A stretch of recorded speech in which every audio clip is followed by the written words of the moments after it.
Well, this happens with older vehicles. I had to take a detour.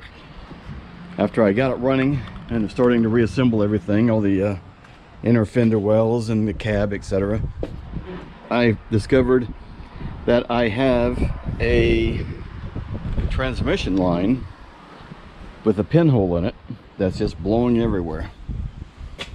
And it's one of the lines underneath here. If I can get here. Well, here's two of them right here. So one's a feed to the cooler and the other is a return. And I believe it's this top line here. But after looking at them, I'm going to pull both of them out and see if I can just replace both, because they're both not in the best shape. But I got a bit of a problem because the lines first go to an auxiliary cooler, and then they go from the auxiliary cooler to their cooler built in into the radiator. So at the moment, this is the auxiliary cooler. I'm trying to get the lines off. They're not bad looking up here, but once they get further underneath, they're quite rusty. And if I can identify the manufacturer of this cooler, I might be able to get those lines. Otherwise, I might have to have them made. I really don't feel like spending more money on a flaring kit and for one-time use. I guess I might try to rent one if I have to. But I think the best opportunity would be to just have it made. Take these in as an example, and just have them bent and made to fit. So these are the lines that are going from the radiator to the auxiliary cooler. And then of course, this is the auxiliary cooler. And if push comes to shove, I can just get the lines from the transmission straight to the radiator. I've already identified those on mine. But I'd like to keep the auxiliary cooler intact if I can. If not, oh well, it's going to go by the wayside. It won't be the end of the world. It's not like this U-Haul is going to be doing a lot of U-hauling anymore. So that's what's going on at the moment. We'll be back. Alright, got it done right before the rain hit. And I'll tell you, this is a one pain in the ass job. Just a matter of finding both ends, disconnecting them, finding all of the hangers that are holding them up that are attached to the frame or the engine, and disconnecting miscellaneous odds and ends that will give you room to do it. And the hanger was the worst part, because even though it was fairly easy getting the end connections disconnected, there's a hanger that's in here behind the spring that's was clogging everything up, so that required removal of the tire, the rim, inner fender liner, and the other hardware that was attached to the liner to reach back in here to be able to access that one nut that's holding a hanger on. And I was eventually able to get that off. Yeah, here's the hanger. Got peeled at it and kicked it. So this clamps around both lines and holds it in a certain position underneath the engine.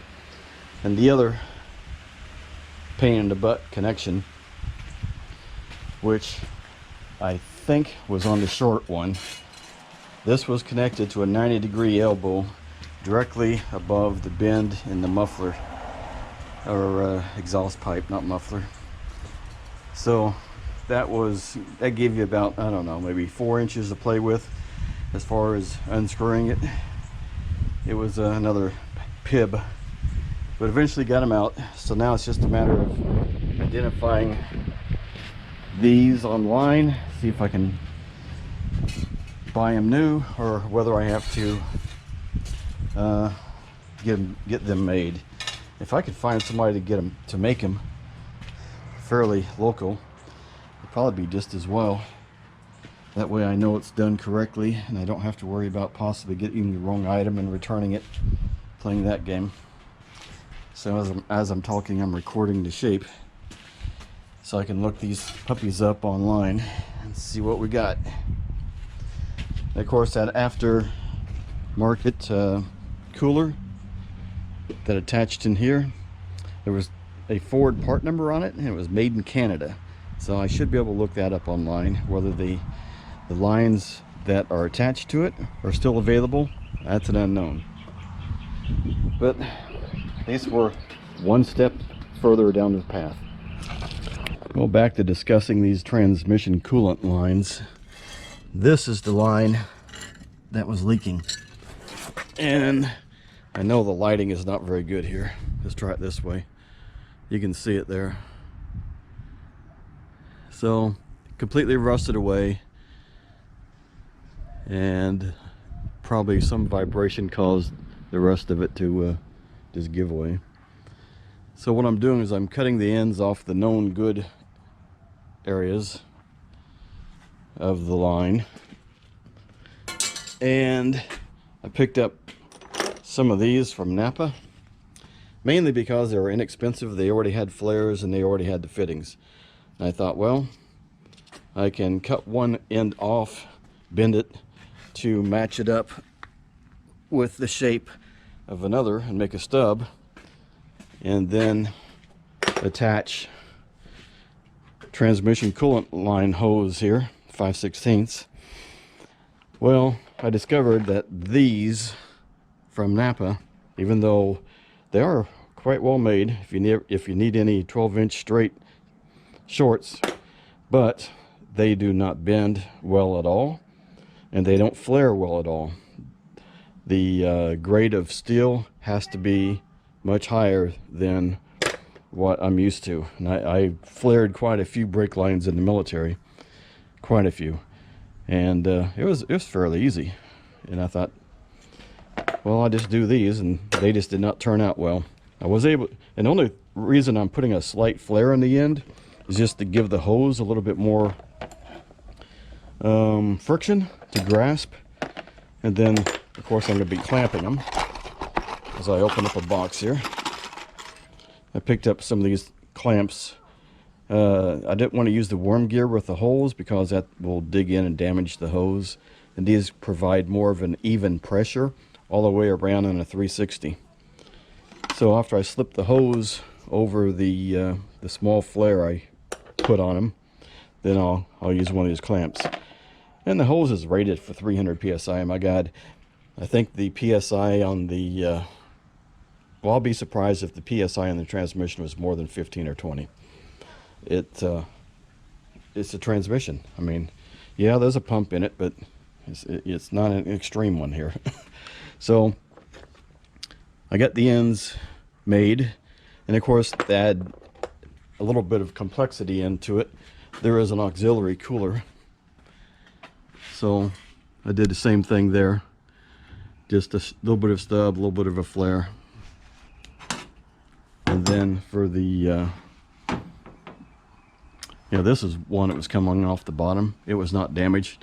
It looked that way when I first took it off because it was extremely dirty, but after I cleaned it up, there is no rust. Very, very minor surface. I can hardly see it. So that was my first impression. Actually, when I took them off, I thought they were all just completely shot because of rust. And it wasn't rust, it was dirt. But this one, of course, I'm not going to reuse it all.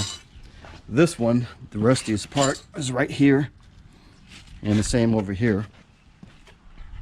And the rustiest part for both of them was right here underneath the front area. So as soon as I get these assembled, it's crawl underneath the truck and feed them through. And there is one area where the lines are getting quite close to the exhaust. So what I'm going to do is slip some heater hose over the top of these, either like this or this size, whatever works. It's a short distance, so I don't have to worry about too much. And I'll just clamp the heater hose around the transmission coolant hose with some zip ties or whatever I have available. I'll just do it loosely. It's not a big thing. Just something to provide extra insulation from the heat, just so it doesn't melt through if it by some reason for some reason gets comes in contact. And there was one other issue with, I didn't bring it out.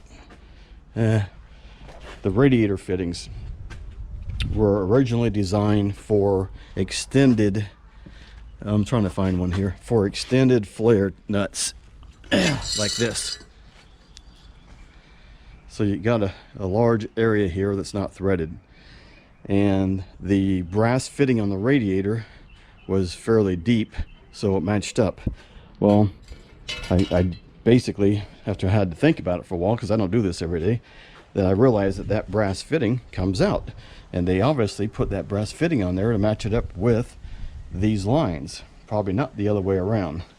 So I just am going to change out the brass fitting from a long or a longer depth, deeper depth, to a short, and that matches up with the flare nut half-inch nut head.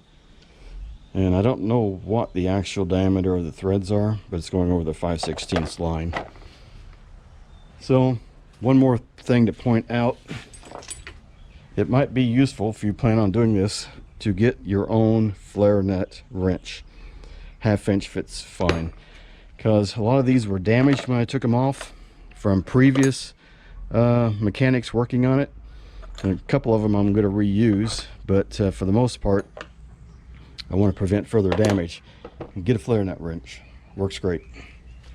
And once I get this assembled, I'll show you what they all look like before I install.